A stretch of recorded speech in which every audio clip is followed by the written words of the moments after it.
in a flexion extension injury, these joints get pulled apart all the way up and down the spine, and then they come back forcefully and crush onto each other. And it happens in a fraction of a second.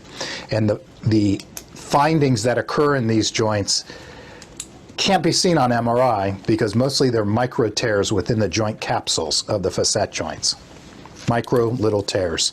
Sometimes they'll see effusions in there. Sometimes the radiologist through an MRI will see an accumulation of inflammation or an effusion, but many times they don't. It's just pain. And it's pain on both sides, and it leads to muscle spasms. And that can lead to a condition that perpetuates over time. And that's why doing these diagnostic blocks where we put a little bit of medicine at each level on each side and see if the patient feels better. If they feel better, we go back and we actually burn the nerve, the tiny little nerve. It's about the size of a hair, of a human hair, that goes into that joint, and it makes it numb. And it can last for up to a year, which is kind of cool because these patients receive a significant amount of relief over time for a year. So what they're doing is they go into the facet joint first and they inject some anesthesia into the facet. And if they get pain relief, and many times they'll say, Michael, you've probably seen this, the doctors will say anywhere from 6 hours to 5 days, right? Right.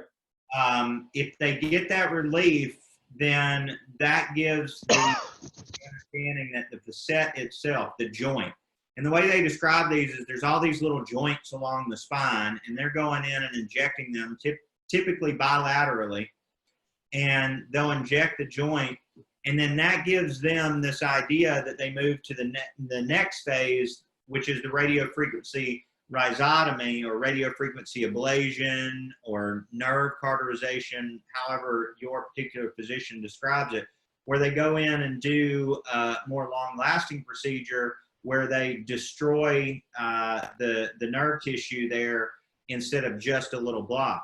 Now, that differs than, if you can see right below the facet joint, the epidural, they're going down into that epidural space and injecting epidural steroids versus this little bit of anesthesia that they're placing into the facet joint. So the facet joint block is really the diagnostic tool that in this case, Dr. Bloom used to determine the need for the radiofrequency rhizotomy. I marry them to the MRI, and you'll see, I think I've got a clip of this radiologist who every question I would ask him about facets or about anything else, he would go back and say, well, I'm not saying this person's not in pain. My only job is to say there's nothing objective on this MRI. And so you keep marrying them back to this objective finding on the MRI, and then they can't, you know, they're locked in on that versus you coming in with your diagnostic nerve blocks and your occipital neuralgia and your facet injury and micro tears that aren't going to be on the MRI. And you're right, Michael, you've married them to that, and now they have nowhere to go because they're bound to that at trial. And if they start deviating from it, then, you know, here in Florida, you have the Binger line of cases that you can go after, you know, for surprise at trial. But you have, at the very least, oh, well, doctor, now you've made up a new opinion now because, you know, and so I think that aspect of it, you're right, you've got to marry them to these concepts. And here, a lot of times, the defense lawyers, if they are taking your treating doctor depositions, they're really late. They're right before trial. Many times they won't bother to take the pain management doctor deposition. So they have no idea what your doctor is going to say. So they can't even set their expert up to know how to combat what you're going to bring at trial because you're deposing them as soon as they do their CME and give you that first report, or you're just taking the report. I know there's a lot of, you know, some folks think don't ever depose a compulsory medical doctor, just take the report. Some folks believe you always depose them. That's up to individual attorneys. There's pros and cons to each. But yeah, I mean, if you can marry them down to those opinions, whether it be in a report or in their depot before they've gotten the testimony of your pain management doctor, then you're well on your way to proving this up at trial. So here's one thing, and I debated on whether to share this because this is my little secret that I use, but I will Hey, say when he debated, though, I told him, Derrick, you can't come on the show unless you share these little secrets. no, and you guys probably do this, but what I do is I stand in front of the jury and I say at the very end, so they've now been sitting there for 3 or 4 hours together, right? And right next to each other. And I ask, has anybody been in pain today? And you've already identified some of these people that had surgeries, all these things, and you get 8 or 10 hands. And then I go to the person to their left and the person to their right, and I say, juror number 2, were you aware that juror number 3 has been in pain since the minute he sat down beside you 4 hours ago? No, I'm not.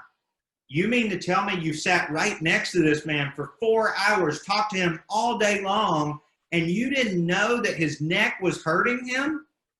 And I do that. I mean, I go over the top and do that with every juror that raises their hand about pain. And you establish, and again, the jury's starting to shake their head. They're starting to smile. They're starting to understand, well, shit, maybe, yeah, I did think that his client wasn't hurt whenever I first saw her walk in. But now this dude's been sitting by me for 4 hours, and he's telling the judge he can't be on this jury because of chronic pain syndrome. He's asking to go home for cause because he's got so much pain in his back he can't sit for a week. So, I think that is a great way to really nail down, this concept of your client's not in pain, and you can do it right away in voir dire. I think that in these cases, when a jury can personalize an injury by looking at your client in the eyes, and you can bring in before and after witnesses to even further personalize them, that you are going to get greater value, because seeing something on paper in black and white and actually versus getting to know someone, if you can, in a 3, 4, 5 day trial, in my opinion, I think seeing the person, especially if you've established from voir dire forward that you can't, you're not going to see inside their spine, again, and I've had cases, I had a case with a seizure disorder years ago where we couldn't have the client at trial because there was a risk of mistrial due to a seizure occurring at trial.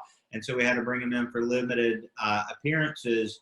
And I don't think we did as well as we could have in that case if they had been able to sit there and look at my client and see what I saw.